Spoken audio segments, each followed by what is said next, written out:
Hello, bachcho, let's see out the questions. Question saying the structure of solids is investigated by using options are cosmic rays, X-rays, gamma rays, infrared rays. So यहाँ पर हमसे बोला गया है कि जो structure of solid उनको हम किस रेस के द्वारा इन्वेस्टिगेट करते हैं। सो हमें जो भी राइट ऑप्शन है उसे चूज करना है। सो स्टार्ट करते हैं सोल्यूशन से, but before of that let's talk about the key concept which we are going to use here for this question. So यहाँ पर हम simply electromagnetic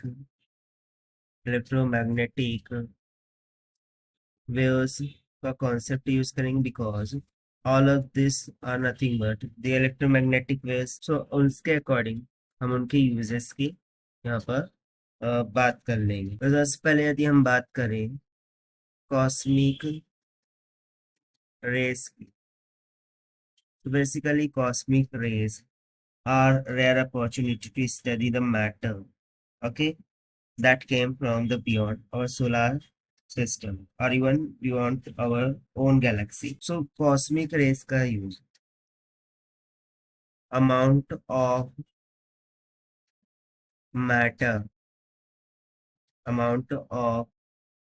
matter in universe को चेक करने के लिए साइंटिस्ट लोग कॉस्मिक रेस का यूज करते हैं। In the same way, if we will talk about the X-rays, so X-rays are used to investigate the structure of solid।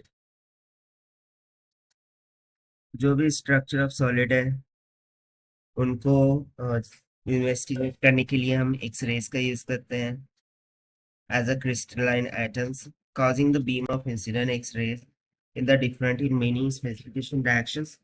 And basically ये जो phenomenon है, this is not take place with order of mentioned rays, यानी कि बाकी की जो race है जैसे कि कॉस्मिक रेस, गामा रेस और इंफ्रारेड रेडिएशन, इसके द्वारा हम ये इन्वेस्टिगेशन नहीं कर सकते। That is investigation of structure of solid.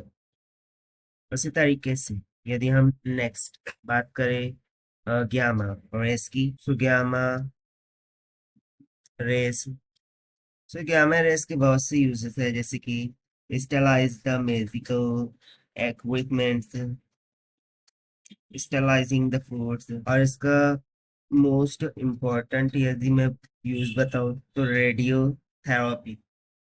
Radiotherapy यानी कि मेडिकल साइंस में गामा रेस का यूज किया जाता है to kill the cancer cells and astronomy. Okay, then finally infrared radiations, इनका यदि बात करें जिसको हम IR रेडिएशंस बोलते हैं। सो जो इंफ्रारेड रेडिएशन IR रेडिएशंस होंगे, सो बेसिकली इनका यूज हम टेक्निकल फील्ड में करते हैं, जैसे कि इमेजिंग कैमरास, रिमोट कंट्रोल्स, या फिर फाइबर ऑप्टिक कम्युनिकेशन।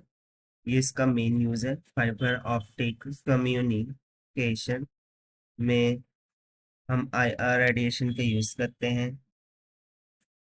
इस तरीके से infrared astronomy, metrology etcetera.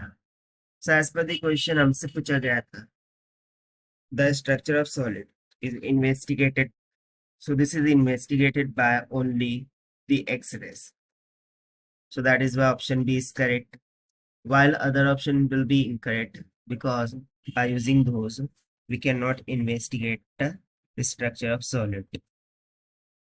So this is the required solution. I hope you understand well. Best of luck. Thank you.